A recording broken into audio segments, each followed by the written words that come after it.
Bienvenidos, mi nombre es Denis Pérez Sandoval, soy del paralelo 119 y este video corresponde al experimento 1 de la práctica 7 del laboratorio de electricidad básica, el cual hace referencia a circuitos de primer orden. Y con respecto al experimento 1, trata sobre la respuesta transiente de circuitos RC. En primera instancia se observa el diagrama esquemático del circuito del experimento 1, el cual consta de una fuente de voltaje que se precisa como un pulso de voltaje conectado en serie con una resistencia y un capacitor.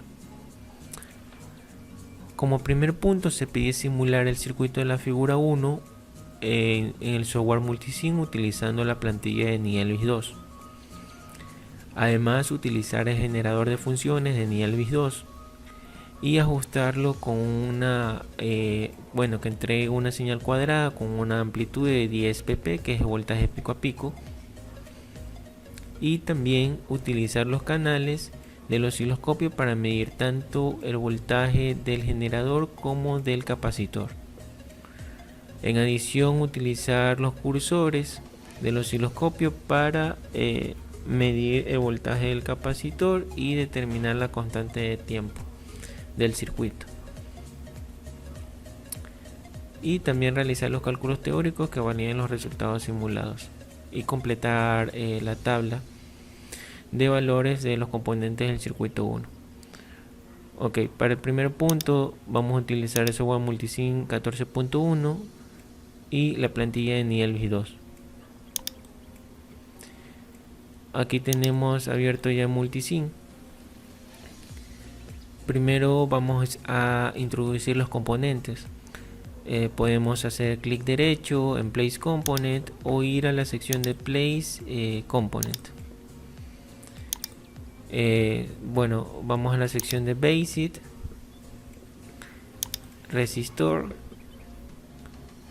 y agregamos un resistor.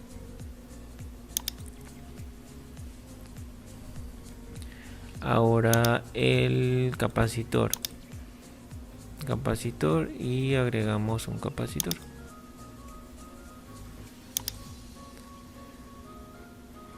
Y falta la conexión a tierra. Eso está en la sección de Sources, Grow, creo que está por aquí, no, Power Sources Ground,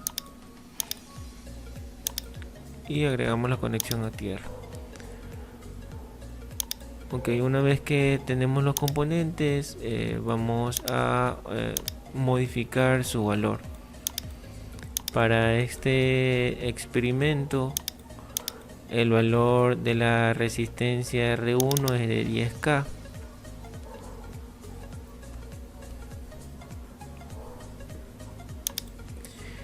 Y del capacitor vamos a observar la tabla. Para la primera prueba se tiene una resistencia de 10K y un capacitor de 1 microfaradio.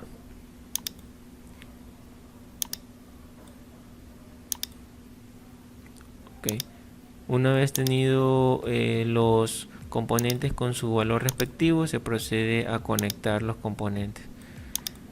La sección de aquí corresponde al generador de funciones de Nielvis. Vamos a conectar el generador de funciones con la resistencia, y esa está en serie con el capacitor. Ahora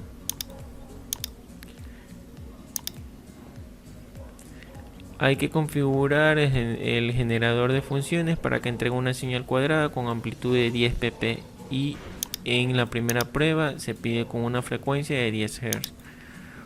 Entramos al generador de funciones y lo seteamos de acuerdo a lo que nos piden. Primero una señal cuadrada con una frecuencia de 10 Hz y una amplitud de voltaje pico a pico de 10 voltios.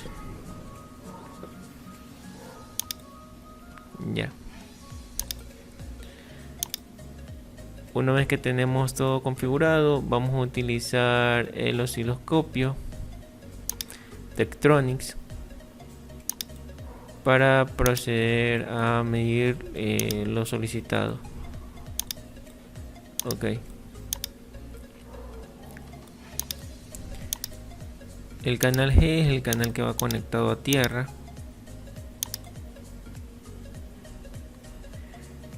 El canal 1 corresponde al canal entregado por la fuente del generador de funciones, y el canal 2 que va conectado al capacitor.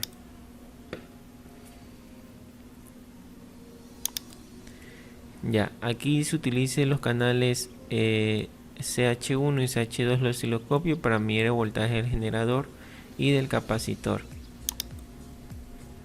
Ok, abrimos el osciloscopio, lo encendemos y lo ejecutamos.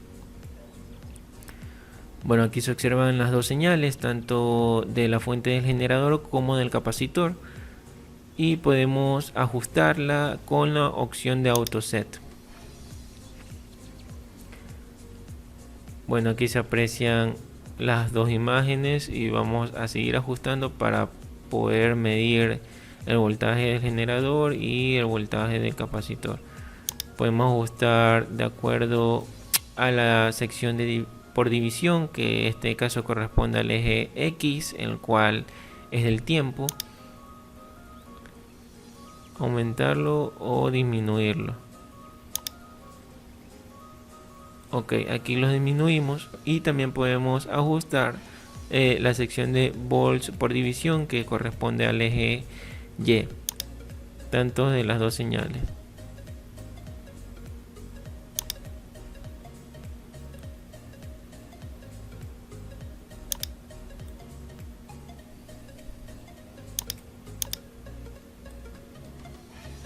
Ok, de la otra, de la señal del capacitor también.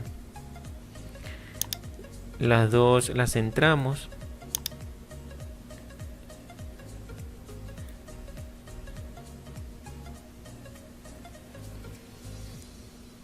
Y aquí se observan las dos señales. Okay, aquí le ponemos pausa para poder medir lo que nos solicita, ¿no? Utilizar los canales para medir el voltaje del generador y del capacitor. En este caso vamos a utilizar la función measure. Ahora el canal 1, aquí ya tenemos el canal 1, vamos a medir el voltaje. Podemos medir el voltaje pico a pico, y del canal 2 el voltaje pico a pico también.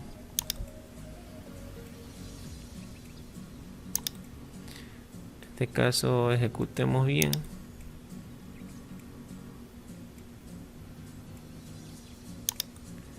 Ok, aquí ya tenemos el voltaje del generador pico a pico, que es de 10 voltios, y el voltaje del capacitor pico a pico, que es de 9.85 voltios. También se pide utilizar los cursores del osciloscopio en el voltaje del capacitor para determinar las constantes del circuito.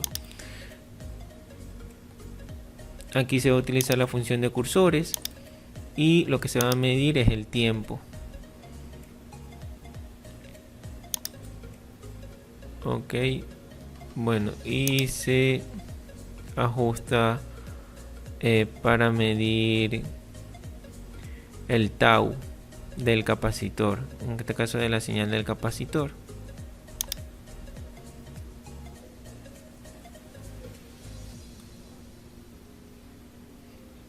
Bueno, que se centre bien.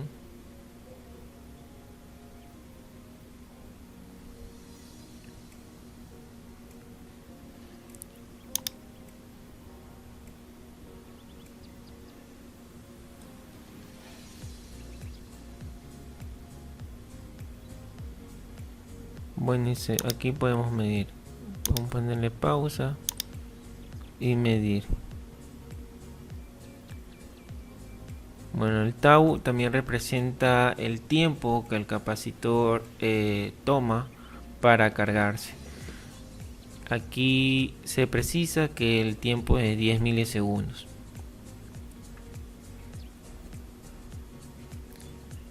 Ahora, para la segunda prueba se pide variar la frecuencia a una frecuencia de 50 Hz y el capacitor ahora tiene un valor de 200 nanofaradios.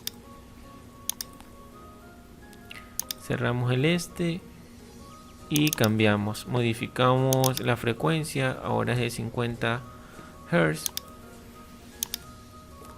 y el capacitor ya tiene un valor de 200 nanofaradios. Ok, abrimos el osciloscopio y lo ejecutamos.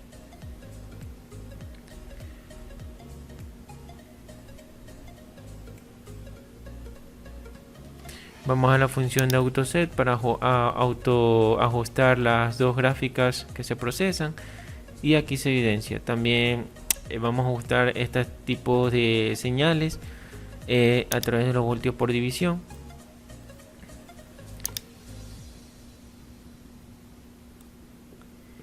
Y de sección por división también. Ya, ok, centramos todas las dos señales.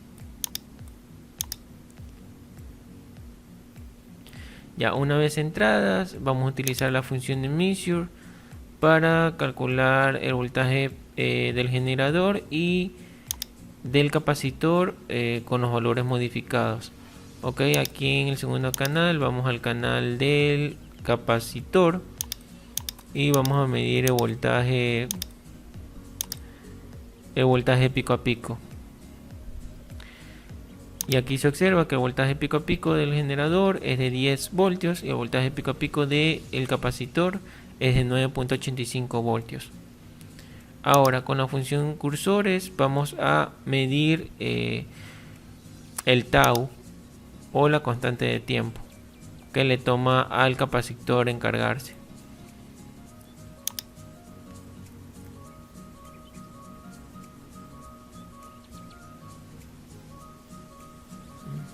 Por la mitad.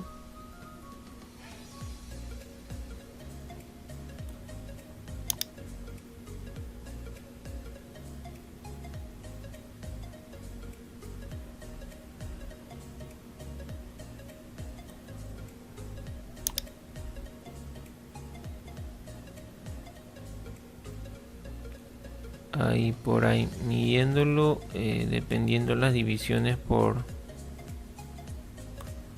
bueno, ahí puede dar un valor de 1.95 milisegundos, esto tomando en consideración de acuerdo a los voltios por divisiones o sección por divisiones que nosotros hayamos configurado. Esto sería los resultados que obtenemos a través de las simulaciones. Ahora vamos a realizar los cálculos teóricos que validen los resultados simulados. Aquí se tienen los cálculos teóricos del experimento 1, en el cual el voltaje entregado por el generador es una señal cuadrada con una resistencia y un capacitor conectados en serie. En este caso se va a utilizar el Laplace y se precisa que el voltaje del resistor en el dominio de Laplace, que es el dominio de S, es igual a la resistencia multiplicado por la corriente de S. Y ahora el voltaje del capacitor, al pasarlo al dominio de Laplace, se va a tener que considerar un voltaje en el tiempo 0 negativo y este va a estar dividido en S, dando en sí el voltaje del capacitor en el dominio de S igual a I de S dividido para SC más el voltaje de 0 negativos dividido para S. Más adelante, bueno, se considera que por condiciones iniciales esto es 0 y se obtiene que el voltaje del capacitor de S es igual a I de S dividido para SC. Aquí se tiene lo que se pide hallar, que es el voltaje del capacitor, y en este caso se debe hallar la corriente de S, ¿no? Bueno, aquí se tiene el voltaje entregado por el generador de funciones, en el cual la señal cuadrada se la puede reemplazar por la función escalón U de t, y esta es igual al voltaje de la resistencia más el voltaje del capacitor. Ahora, aplicando Laplace a cada término por linealidad, se obtiene que BRDS es igual a BCS igual a B sobre S, dado que la transformada de Laplace de U de T es igual a 1 sobre S y este va a estar multiplicado por el voltaje. Ahora, reemplazando lo que ya se había determinado anteriormente, da una expresión como la que se encuentra aquí. Se considera que la condición inicial para el voltaje en el tiempo menos del capacitor es igual a 0. Se despeja I de S quedando la siguiente expresión. Ahora esta expresión la reemplazamos en el voltaje de S y aplicamos la transformada inversa de Laplace para obtener el voltaje del capacitor en el tiempo. Y en este caso se obtiene esta expresión, y aquí se obtiene la expresión también de U de T, que consideramos que esto está en el tiempo mayor o igual que 0. Y esta expresión indica que es 1 cuando t es mayor que 0 y 0 cuando t es menor que 0. Ok, esto se reemplaza por 1 y se multiplica esta expresión por las siguientes, dando la siguiente expresión, que es B igual a B a la Euler menos T sobre RC, en el cual RC precisa o es la constante de tiempo, tau. Ahora, para este caso se va a analizar que T tiende al infinito. Entonces Euler elevado a la menos infinito se acerca a 0, quedando que el valor del capacitor en el tiempo, en función del tiempo, es igual al voltaje entregado por el generador de funciones, el cual entrega un voltaje de 10 voltios pico a pico, y el valor de voltaje del capacitor es igual a 10 voltios. Ahora, en la constante de tiempo se precisa para las dos pruebas, es decir, para la primera prueba en la cual el capacitor es de 1 microfaradio y para la segunda que es de 200 nanofaradios. El primer tau queda un valor de 10 milisegundos y en el segundo tau de 2 milisegundos. Para esta parte también es importante mencionar, de acuerdo a lo investigado en este trabajo autónomo de la sesión de LAT, se precisa que el capacitor se comporta como circuito abierto a bajas frecuencias y como cortocircuitos a altas frecuencias. Además, respecto a la constante de tiempo tau, si esta es pequeña, como es el caso en el cual el capacitor es de 200 nanofaradios, esta tenderá a cargarse rápidamente, mientras que si es un poco más grande, como en el caso de 1 microfaradio, el capacitor se cargará lentamente. También es importante aclarar que teóricamente el capacitor jamás estará completamente cargado, y para los casos de sesiones de laboratorio, sesiones prácticas, se llega a considerar que está completamente cargado cuando este es igual a 5 tau. Y por último se completan los valores correspondientes en la tabla. Aquí se tiene la tabla y se precisa las dos pruebas, cuando la frecuencia es de 10 Hz y el valor de capacitor es de 1 microfaradio, y cuando la frecuencia es de 50 Hz y el capacitor es de 200 nanofaradios. Eso sería todo con respecto al experimento 1. Gracias.